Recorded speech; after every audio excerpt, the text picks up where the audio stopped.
how are you? Coach Ryan Hopkins has Texas number 6 in the RPI and the only team in the nation that hasn't conceded a goal. Coach, we'll start with the opening statement. First off, thanks for everybody being here. Appreciate the support and interest in our program and our team. Thanks to Ben as well, who's been on the forefront of pushing us on social media and the media in general. And we're just excited for the start. We're excited for the start of Pac-12 play. We know the road ahead is going to be challenging, and we're really looking forward to getting it going on Thursday. Well, Ryan, the great success you had last year in the high ranking, you got right towards the end of the season before you lost a couple. Has that propelled you to a different level in terms of recruiting, the ability to get a different brand of player? Yeah, I mean, we had the #1 recruiting class in the country last year, and I think some of those guys just weren't quite ready to step into big roles. College soccer on the men's side is really funny. You have anywhere from 28-year-olds to 18-year-olds playing, and we were starting 6, 7, 8 freshmen, 18-year-olds last year. I think the spring was really big for our group.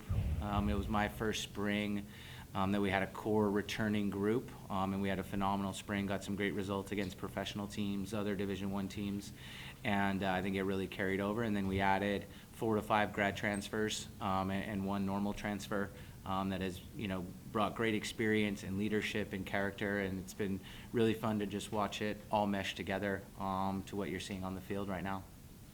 Coach, 4 goals in the first 4 games, and then you've had an offensive explosion since. Was there tactical changes or something that you did afterwards to kind of get your offense going?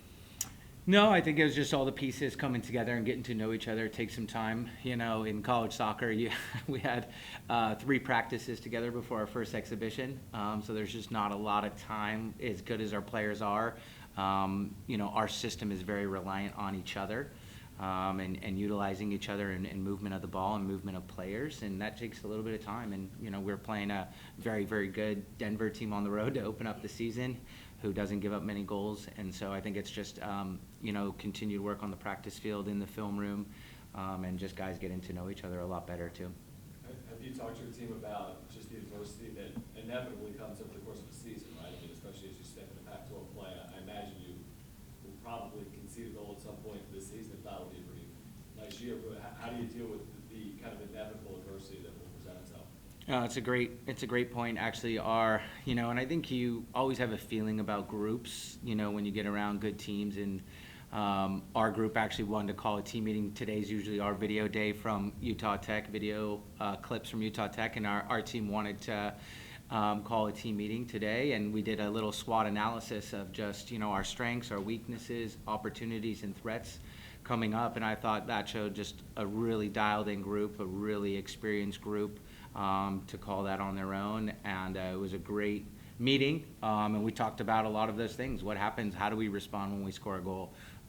How do we respond when these games are kind of in neutral position?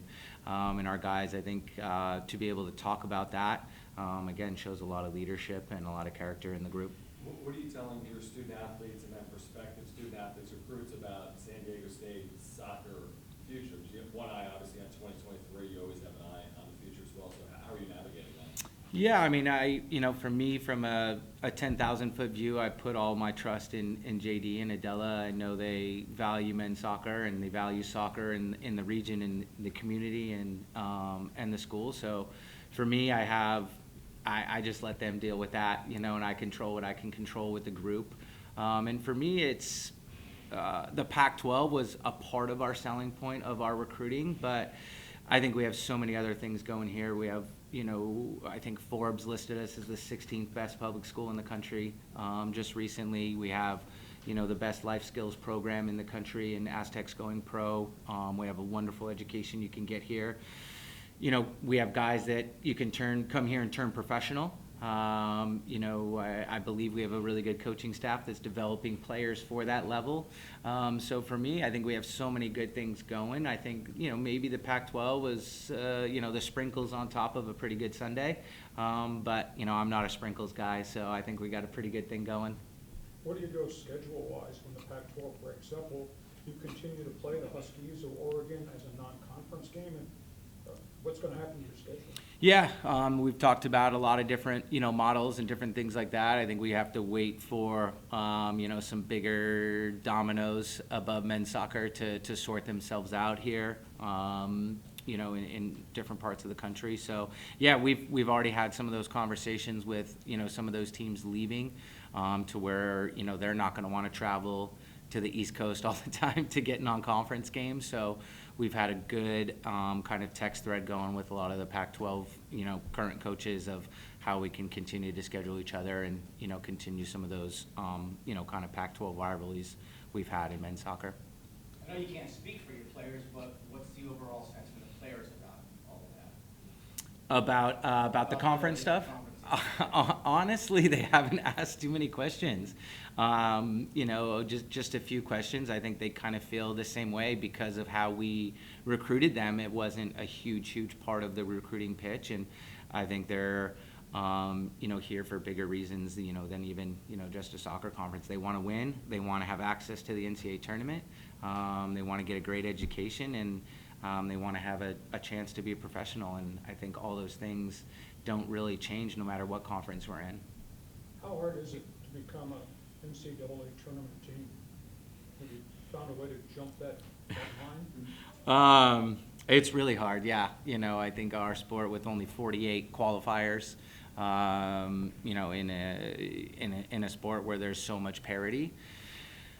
So you have to get off to great starts. You have to do really, really well in non-conference like we've done to set yourself up that you're not fighting uphill all year, especially in our, in the Pac-12. So I think for us, it's continuing to take it one game at a time and continue to play with confidence. And, like I said, I think we're in a great spot and we'll go from here.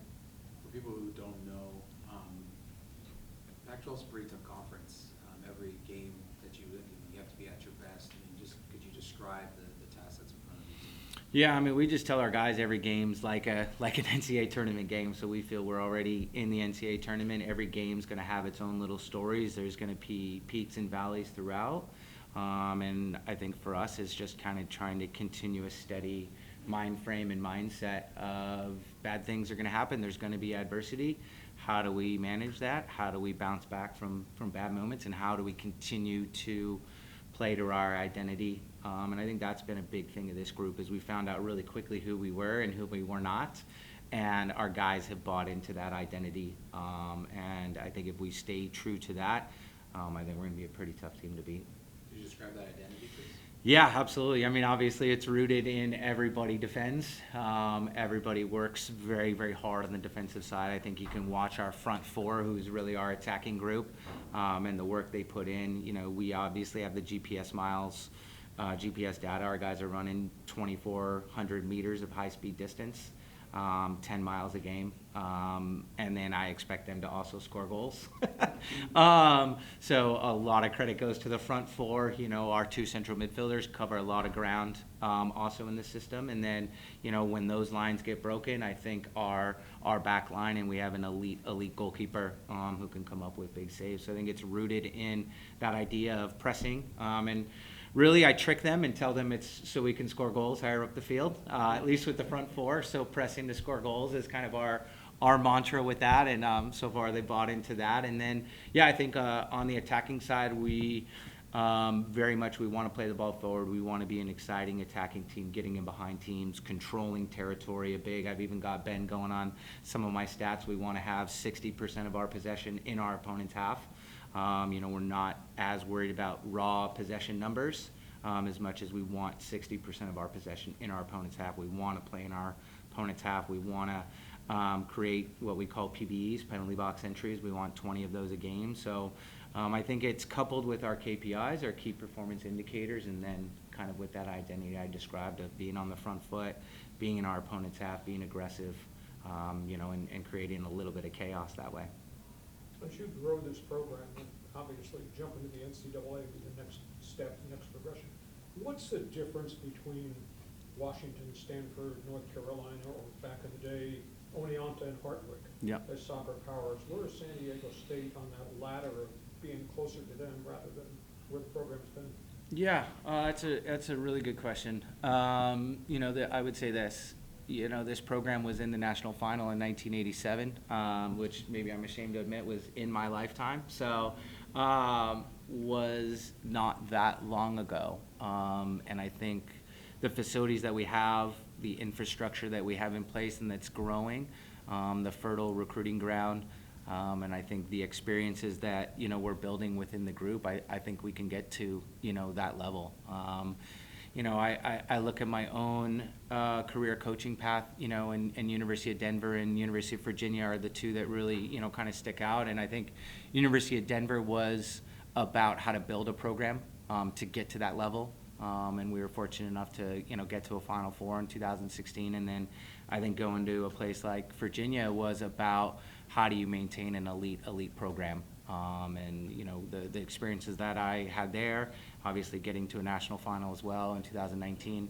So I think it's taking both of those experiences, how do you build a program, and then how do you sustain a program. And I think both of those experiences are going to serve me well, you know, as we continue to build this into what we think could be a top soccer school.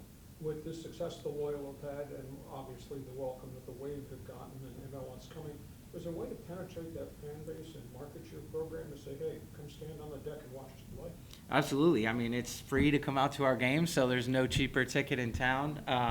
And we've got two, obviously, big games this week, two double headers as well with the women's program, so want to plug them.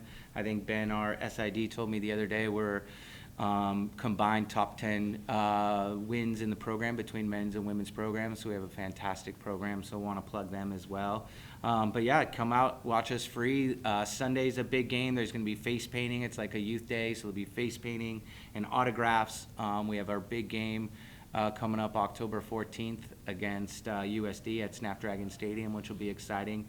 You know, our goal is to get 4,000 or 5,000 people out there and show what the San Diego soccer community is all about. So, but at the end of the day, you know, the easiest way to get fans out there is win, and put an exciting product on the field. And so that's what we've been really focused on. And I think the fans will, you know, grow and come from that. Any more questions for Coach? Thanks, Coach. Thank you. All right. Thank you, guys.